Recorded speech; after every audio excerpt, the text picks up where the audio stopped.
Tuesday afternoon லஞ்சுக்கு தேவையானது எல்லாமே கட் பண்ணி எடுத்து வச்சுட்டு அதுக்கப்புறம் குளிச்சுட்டு வந்து தான் லஞ்சு செய்யவே ஆரம்பிச்சிருந்தேன். லஞ்சுக்கு வந்து கொஞ்சமாக பாலாக்கீரை இருந்தது. பாலாக்கீரை பருப்பு போட்டு கூட்டு வச்சுட்டு கேரட்டு பீன்ஸை வந்து நல்ல காரமாக ஒரு பொரியல் பண்ணிக்கலாம்னு சொல்லிட்டு அதை ரெடி பண்ணிகிட்டு இருந்தேன். சாதத்துக்கு ரைஸை ஊற வச்சிட்டேன். இந்த வேலையெல்லாம் முடிக்கிறவங்களாட்டியுமே ரைஸ் வந்து நல்லா ஊறி வந்துடும். குக்கரில் கேரட் பீன்ஸை வந்து ஒரு விசில் வச்சு எடுத்தோம்னா சீக்கிரமாக வெந்துடும். அது அப்புறமா தாளித்து போட்டால் மட்டும் போதும்னு சொல்லிவிட்டு கேரட் பீன்ஸை வந்து ஒரு விசில் வச்சு எடுத்துக்கிட்டேன். அதை அப்படியே தாளித்து விட்டுட்டு அதே குக்கரில் மறுபடியும் பாசிப்பருப்பை வந்து வேக வச்சுக்கிட்டேன்.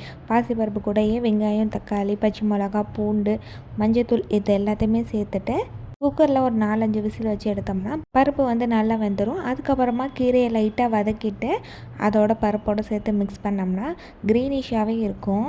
எல்லாம் கேரட் பீன்ஸ் பொரியலுமே தேங்காய் பூ போட்டு ரெடி பண்ணியாச்சு. பாலாக்கீரை பருப்பு போட்டு கூட்டுமே சூப்பராக ரெடி ஆயிடுச்சு. நம்ம ஃபஸ்ட்டு ஊற வச்ச ரைஸையுமே குக்கரில் வச்சு விட்டேன். இல்லை இட்லி மாவுக்கு ஊற வச்சுருந்தேன், அதே கையோட அரைச்சிடலான்னு செட் பண்ணி வச்சுட்டு பாப்பாவை கூட்டிகிட்டு வந்துட்டு மாவையும் போட்டுருவேன்.